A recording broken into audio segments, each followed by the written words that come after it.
Bienvenue sur Tubarama. Donc, je vais vous faire une nouvelle vidéo, toujours sur le menu mesure de l'onglet accueil.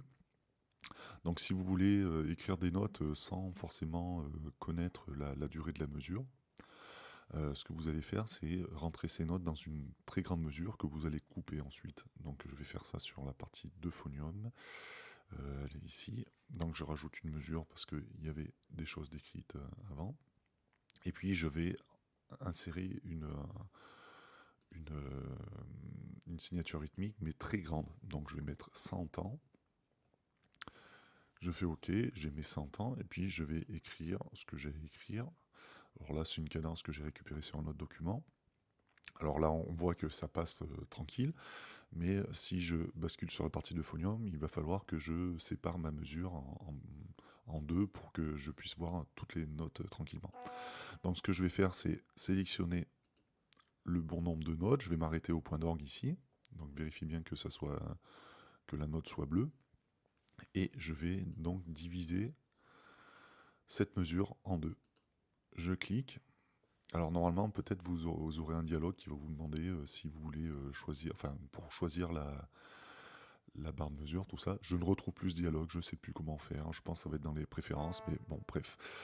Je continue, je sélectionne cette mesure, enfin ce passage. C'est pas la mesure, hein, bien sûr. La mesure, elle est beaucoup plus grande. Donc je vais sélectionner ce passage. Et peu importe sa durée, je divise. Et il m'écrit les notes aux bons endroits, enfin il me remplit correctement la mesure. La séquence de nombre, la séquence de chiffrage de mesure est respectée, enfin, est conservée. Ça aussi, ça sera dans le dialogue enfin, dans la boîte de dialogue, mais voilà, je n'arrive plus à retrouver.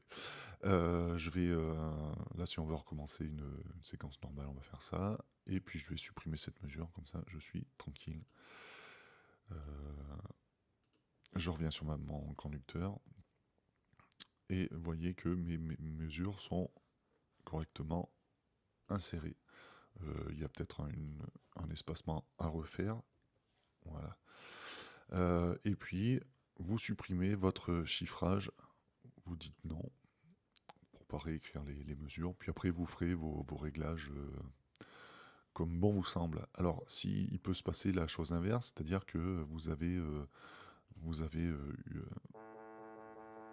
voilà, ces deux mesures, vous voulez les regrouper sans forcément avoir un chiffrage. Donc vous allez sélectionner ces deux mesures. C'est une façon de faire, enfin, que ça marche que sur une sélection de mesures. Vous ne pouvez pas sélectionner cette mesure plus deux temps, par exemple. Ça ne marchera pas. Il faudra au préalable couper cette mesure en deux si vous voulez sélectionner 4 temps plus 2 temps.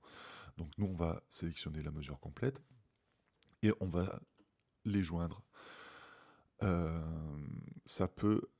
peut dessiner une fausse barre de mesure. Moi, j'ai pas envie. Enfin, vous devrez l'ajuster manuellement parce qu'elle elle va rentrer en collision avec des notes. On peut regarder comment ça marche. On va faire ça. On va mettre une barre de mesure. Vous voyez, elle n'est pas super bien mise. Je pense qu'après, si on veut l'espacer de la note, on sélectionne la note. C'est pas évident. Je vais regarder dans l'inspecteur. Voilà, on peut la décaler comme ça, environ. Ben voilà, je me mets en plein milieu. Et on a notre barre de mesure qui est correctement mise, on va dire. Ouais, à peu près. On n'est pas à une vache près. Donc voilà, c'était les deux outils. Et il y a un petit dernier truc que je voulais vous faire voir. C'est une autre façon de faire qui marche sur un. Je ne vais pas me mettre un nouveau document, donc je suis parti n'importe où. Je vais créer une nouvelle mesure.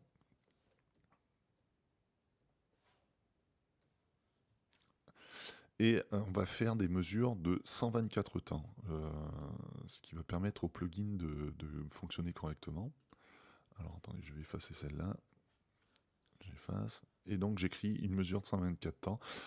Vous pouvez le faire ça en début de partition. Vous savez pas combien de temps va durer votre mesure. Donc je suis parti sur 124 temps. Vous écrivez vos notes. Alors, On va faire ça un peu randomly. Hop.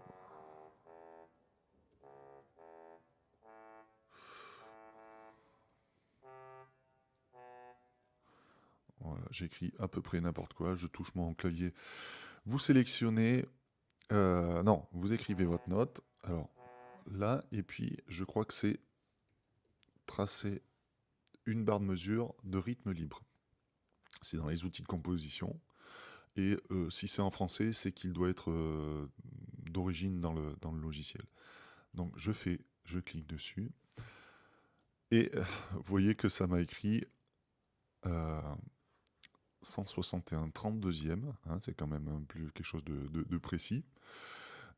Ça m'a mis les notes aux bons endroits, comme elles étaient écrites. Et la suite, ça m'a écrit une mesure à 124 temps. Donc après, vous pouvez écrire ce que vous voulez, si vous voulez passer voilà, en ronde. Donc ça va mettre du 5-1 normalement.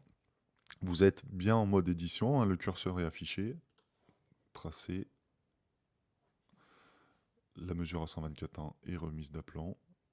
Alors c'est du 24, voilà. Donc voilà, d'un côté, vous n'aurez pas le chiffrage de mesure. Si vous faites joindre les mesures ou diviser les mesures. Si vous voulez écrire de la musique sans connaître forcément la durée de chaque mesure, voilà, vous pouvez faire ça, écrire vos notes sur une mesure à 124 temps, et ensuite tracer une barre de mesure, ça vous calculera la durée de la métrique, etc. Donc la prochaine fois, qu'est-ce qu'on va faire ouais, ben les filtres, hein, super important, les filtres, je m'en sers assez souvent. Il y a des fois, je ne sais pas trop ce qui se passe, mais je vais essayer d'être clair dans mes explications. À très bientôt.